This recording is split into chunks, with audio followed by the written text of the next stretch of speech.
Pemirsa, Indofood CBP Sukses Makmur merupakan emiten-emiten papan utama di Bursa Efek Indonesia. Rekan Nastiti akan menyampaikan berbagai informasi untuk Anda. Silakan. Baik Julita, terima kasih. Pemirsa, kita akan sama-sama melihat Indofood CBP Sukses Makmur ini menjadi salah satu pilihan pelaku pasar sejak IPO 10 tahun lalu. Kita simak data-datanya sebagai berikut. PT Indofood CBP Sukses Makmur Tbk dengan kode saham ICBP menempati atau melakukan pencatatan di Bursa Efek Indonesia pada 7 Oktober 2010, menempati papan utama di Bursa Efek Indonesia, bergerak di sektor consumer goods industry dan subsektornya adalah food and beverage. Siapa saja pemegang saham PT Indofood CBP Sukses Makmur Tbk ini? Mayoritas atau sebanyak 80,53% atau sebanyak 9.391 miliar lembar saham dimiliki oleh PT Indofood Sukses Makmur Tbk dan sisanya sebanyak 2.270 miliar lembar saham dimiliki oleh publik. Kita lihat sama-sama pergerakan nilai saham ICBP. Pada bulan Januari atau pada awal tahun harganya di level 11.600, kemudian harganya sempat anjlok pada periode Maret di level 8.300, sempat technical rebound pada bulan April dan harganya menyentuh 10.350, namun kemudian turun terus di level 8.000-an hingga akhirnya menguat di 9.050 pada periode Juli, dan kalau kita lihat pada 12 Agustus kemarin harganya di level 10.150. Demikian Julita, kembali ke Anda.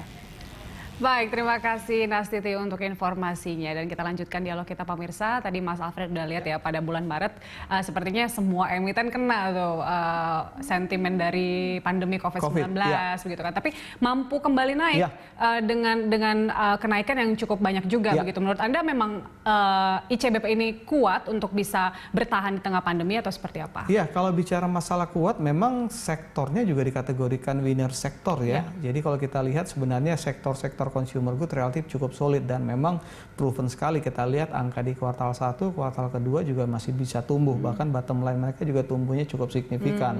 Jadi kalau bicara masalah kuat, tentu ini sektor yang cukup kuat. Bicara proses recovery, memang kemarin dalam proses recovery di level terendah di akhir Maret sampai sekarang memang agak terganggu kemarin oleh sentimen akuisisi Pine Hill ini. Jadi memang pasar waktu itu melihat angka yang sangat tinggi sekali dilihatnya.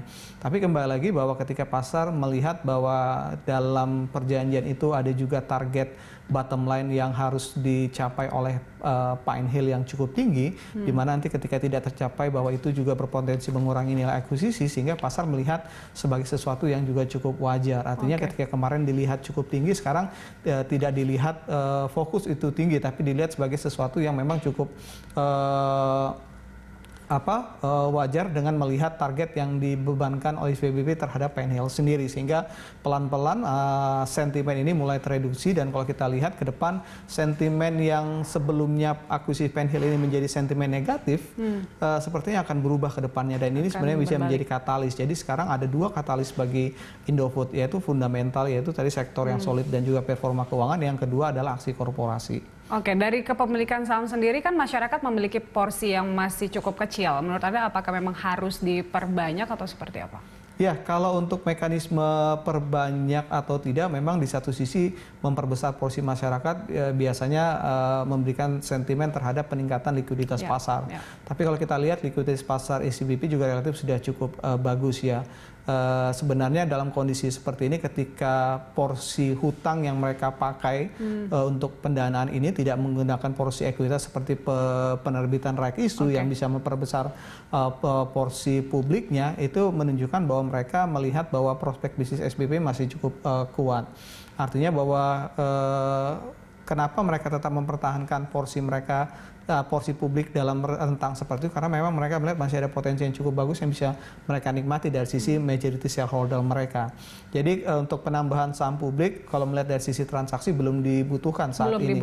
Iya, bagi ICBP, karena kita lihat nilai transaksinya masih cukup tinggi, apalagi tadi bahwa mereka bisa dibilang top leadernya di consumer good, khususnya di noodle, sehingga itu membuat daya tarik dari sisi likuiditas masih akan tetap tinggi, apalagi tadi didukung oleh prospek keuangan yang cukup bagus ke depannya. Itu menjadi daya tarik yang kuat. Jadi makanya tadi untuk penambahan publik kita lihat belum saatnya ya, karena tadi nilai transaksinya masih cukup bagus untuk ICBP. Dengan harga saham yang 10 ribuan sekarang dan dengan aksi korporasi yang akan dilakukan segera mungkin, yaitu mengakuisisi Pine Hill, menurut Anda masyarakat ataupun investor harus seperti apa?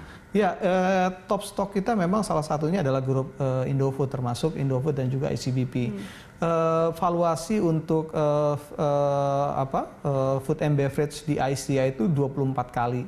Kalau kita lihat ICBP sekarang ada di level 18 kali. Jadi kalau kita lihat range-nya masih cukup jauh. Kita masih punya target kurang lebih di 12.000 untuk ICBP atau sepadan dengan PE sekitar 20 kali. Jadi dengan masuknya nanti konsolidasinya Pine Hill, kemungkinan top line bertambah sehingga EPS-nya meningkat, valuasinya juga kemungkinan akan turun. Jadi relatif masih cukup murah ICBP kalau di pasar untuk Asia. Untuk saat ini. Sehingga ketika dari sisi pasar Asia masih cukup murah, kemungkinan asing juga masih akan melihat ini sebagai saham food and beverage yang cukup murah yang bisa mereka dapati di Asia. Baik, potensi masih terus naik ya Mas Afred. Terima kasih untuk informasinya pada pagi hari ini.